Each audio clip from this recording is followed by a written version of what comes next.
pagbabounce ng sounds dito, kaya sila ang tumawag na echo bounce.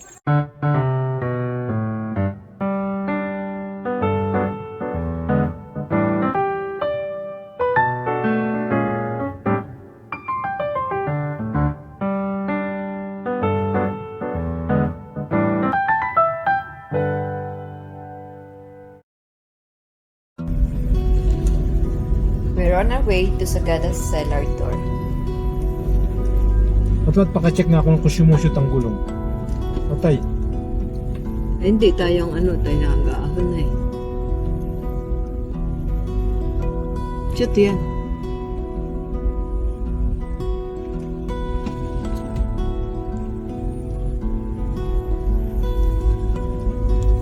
Sipat-sipat ka sa kanan.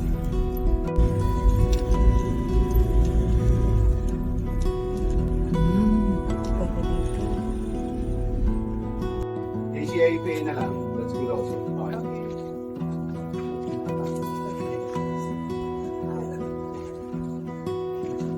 Either sana kami dito, kaso sausage, beef at tapa lang available.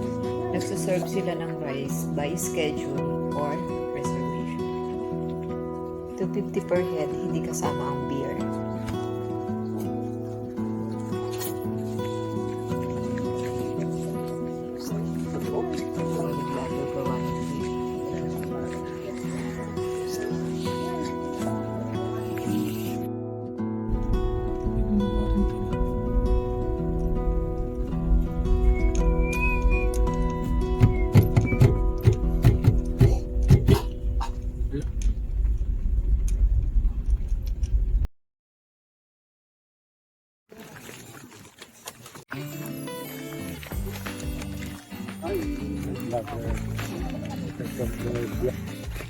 Hindi ah. Relax lang. Relax lang.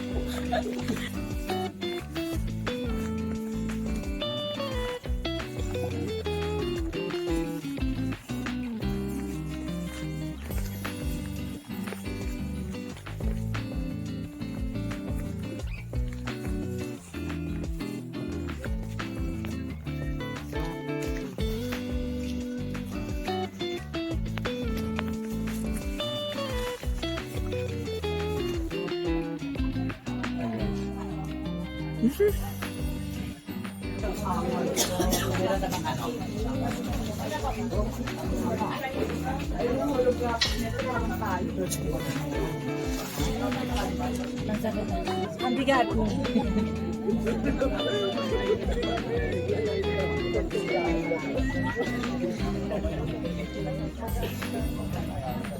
Yabo.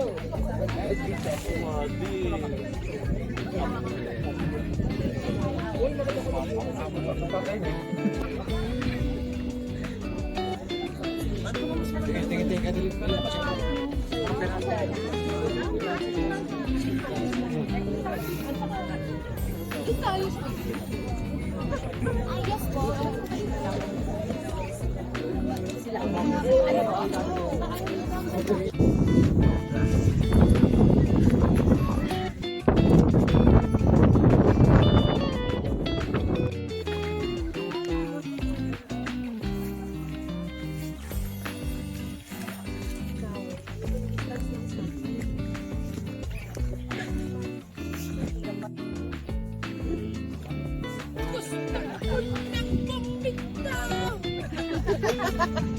Wow.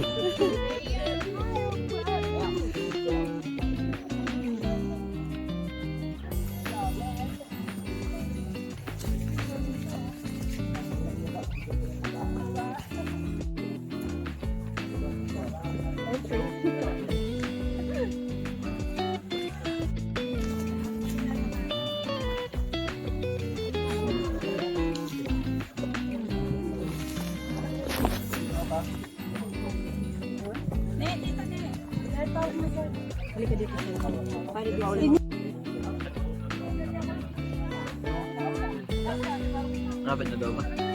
Oo, akyat na lang.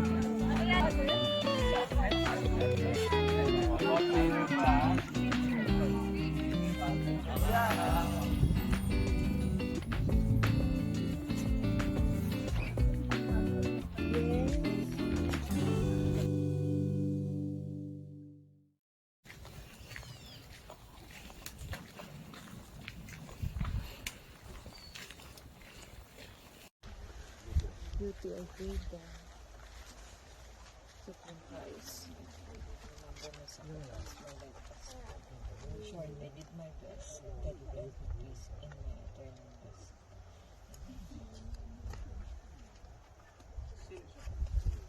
Yung sa portable. Oo, kuno. So kung dito po siya ililibing, kahit sa ang kuweba, dadalhin yung patay.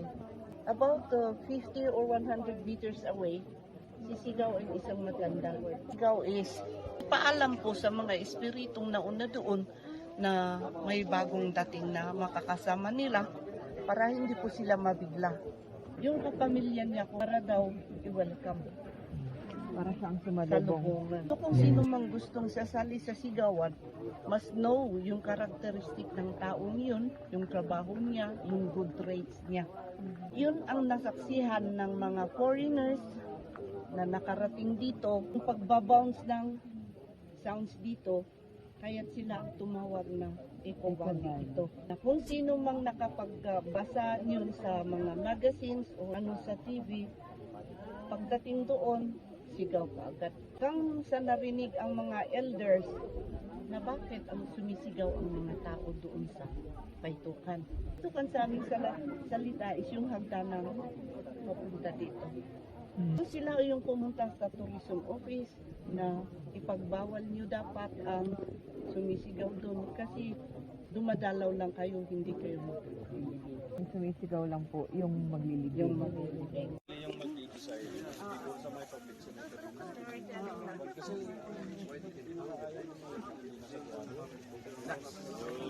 So, paano po yung naglalamayan na nakaupo? Paano po? Nakaupo siya sa bahay. Dating doon sa kabaong, kasi nabalot at natalian ng ratan. Yung death blanket lang. Adet lang.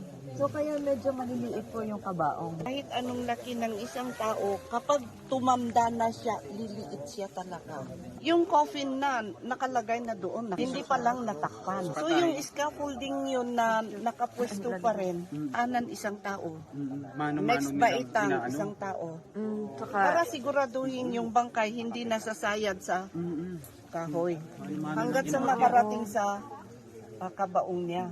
So aalisin nila yung tali, yung kumot, ipwesto siya sa kabaong, saka ilagay yung kumot.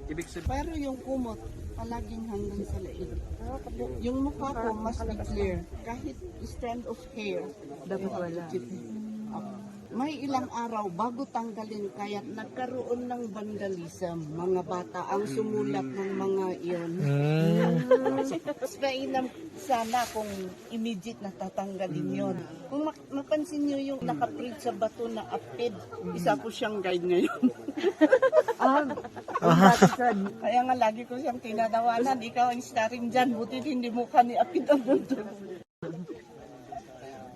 So more questions? Wala na? So we must go back for these people who are going to the caves.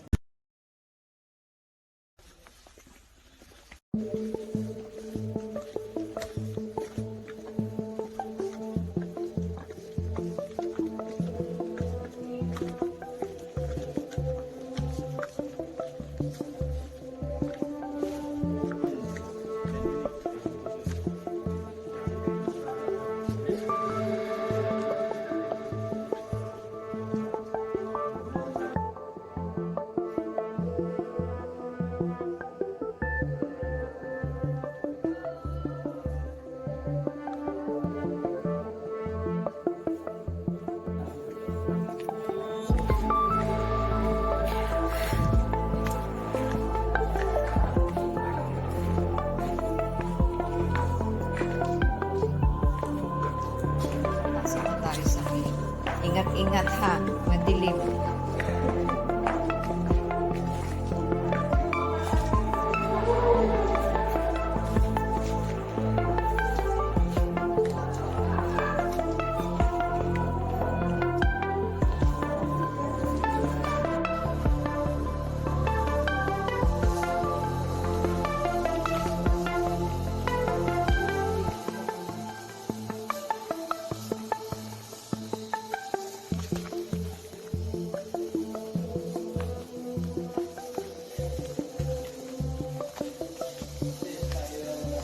Yun, oh.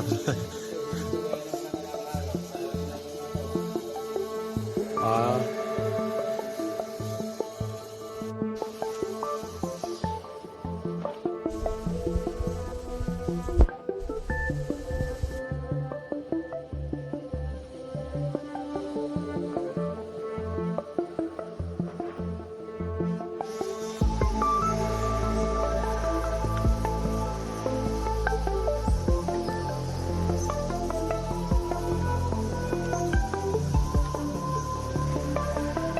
Yun, ako sa ako.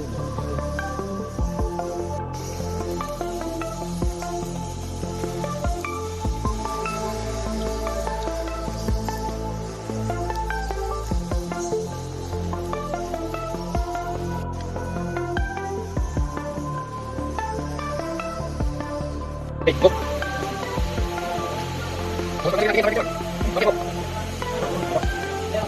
Next. Ilang pakai lubid? Bisa jalan sini, Pak? Lihat mana ikut. Jalan, ganyan. Ano dito? Okay. Terus, tingin dito sa picture. Ano? Okay po. Sige, Pak. Next. Wait, ano? Sit. Straight your arms. Slowly. Next. Jangan sakit, ha? Terus ini tuh. Smoke. Gitu.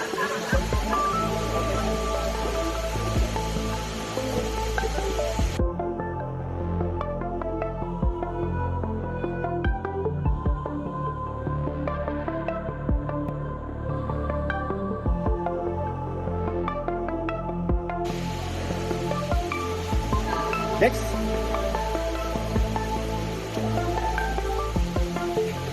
Next.